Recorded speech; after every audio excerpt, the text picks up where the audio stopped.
আসসালামু আলাইকুম, সম্মানিত উপস্থিতি। আজকে আমি যে বিষয়টি এখানে নিয়ে উপস্থিত হয়েছি, আমি মোহাম্মদ এরশাদ আলী, সরকারি শিক্ষক, হালুয়াঘাট বালিকা উচ্চ বিদ্যালয়।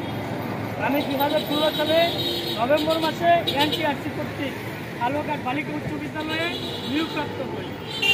এনটিআরসি কর্তৃক নিয়োগপ্রাপ্ত হয়ে নভেম্বরে নিয়োগপ্রাপ্ত হওয়ার পরে ডিসেম্বরে আমার এমপিও করার বিষয়, আমি এমপিও উক্তির জন্য ডিসেম্বরে আবেদন করতে পারি, কিন্তু প্রধান শিক্ষক ইফতেখারুল ইসলাম মাসুদ স্যার আমাকে এমপিভুক্ত করার জন্য প্রয়োজনীয় সহযোগিতা করেন। তারপর ডিসেম্বর চলে যায়। ডিসেম্বর যেহেতু এমপিও মাস প্রতি জুন মাসে এমপিও হয়, এমপিও আবেদন করতে হয়। আমার ডিসেম্বর চলে যাওয়ার পরে জানুয়ারি চলে যাচ্ছে, উনি আমাকে কোনো এমপিও ভুক্তি করার জন্য সহযোগিতা করেন নাই। তারপর দেখা যাচ্ছে পরবর্তী এমপিও মাস ফেব্রুয়ারি মাস, যে আমি জানুয়ারি চলে যাচ্ছে, স্যারকে বললাম স্যার আমাকে এমপিও ভুক্তি করার জন্য প্রয়োজনীয় সহযোগিতা করেন।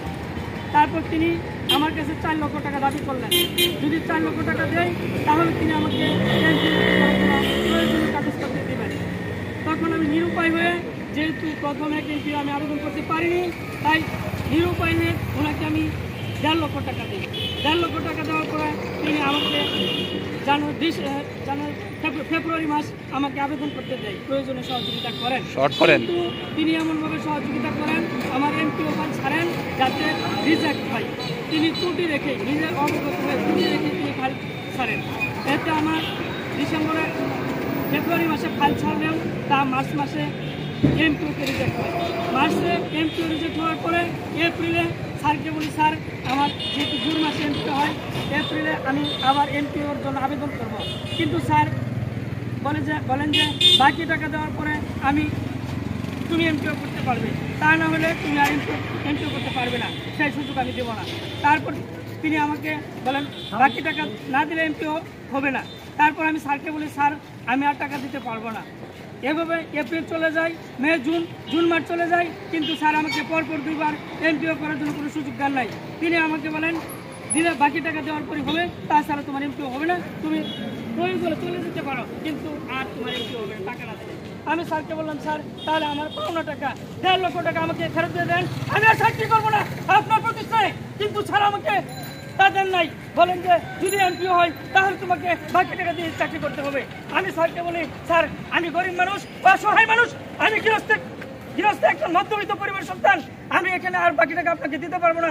তারপর স্যার আমাকে বলে যদি আপনি না দেন শেষ কথা হচ্ছে তোমাকে এখানে এমপিও করতে দিবই না। তারপর আমি নিরুপায় হয়ে বাধ্য হয়ে স্যারকে বললাম স্যার আমাকে আরেকবার সুযোগ দেন, আমি যদি এমপিও হয় প্রয়োজনীয় কাগজ আমাকে দেন, তাহলে আমি এমপিও ভুক্তি হওয়ার পরে আপনাকে ঋণ নিয়ে আপনার বাকি টাকা পরিশোধ করবো। তারপর তিনি আমার সাথে একমত হন। তিনি আমাকে জুলাই মাসে এই শর্তে যে এমপিও হবে, এমপিও হওয়ার পর তার বাকি টাকা দিতে হবে, বাকি টাকা সহ 3 লক্ষ টাকা পরিশোধ করতে হবে, সেই শর্তে তিনি আমাকে এমপিওর ব্যবস্থা করেন, প্রয়োজনীয় কাগজ দেন। দেওয়ার পরে আমি আগস্ট মাসে এমপিওর জন্য আবেদন করি। সেই আবেদনে আমার সেপ্টেম্বর মাসে এমপিও হয়।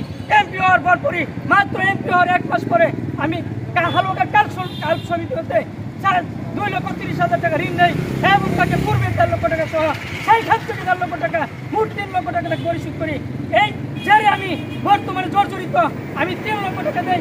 আমার এমপিও যেখানে নভেম্বর মাসে আমি নভেম্বর মাসে আমার যোগদানের পর যদি উনি আমাকে সহযোগিতা করতেন, ডিসেম্বরে আবেদন করতাম, আমি 10 মাস আগে আবেদন করতে পারতাম।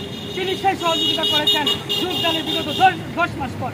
কিন্তু এনটিআরসি কর্তৃক যেখানে শূন্য পদে নিয়োগ আমার সাথে সাথে আমার বেতন হবে, সেইখানে তিনি আমাকে 10 মাস অবহেলিত করে 10 মাস ঠকিয়ে তিনি 17 সালের সেপ্টেম্বর মাসে আমার বেতন করেছেন। এতে আমি 10 মাসে 16,000 টাকা স্কেলে 1,60,000 টাকা আমাকে তিনি ক্ষতি করেছেন। নগদ 3 লক্ষ টাকা তিনি আমাকে নিয়ে আমাকে অর্থনৈতিকভাবে ক্ষতি করেছেন।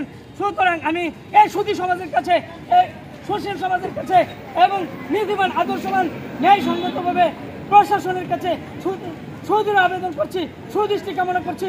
আমার এই কেন তিনি আমাকে এই 10 মাস এমপিও থেকে বিরত রেখে অর্থনৈতিকভাবে এবং এনটিআরসির যেখানে আমাকে হেল্প করলে 1 মাসে বেতন হয়, এই 10 মাস পরে আমাকে এমপিও করেছে।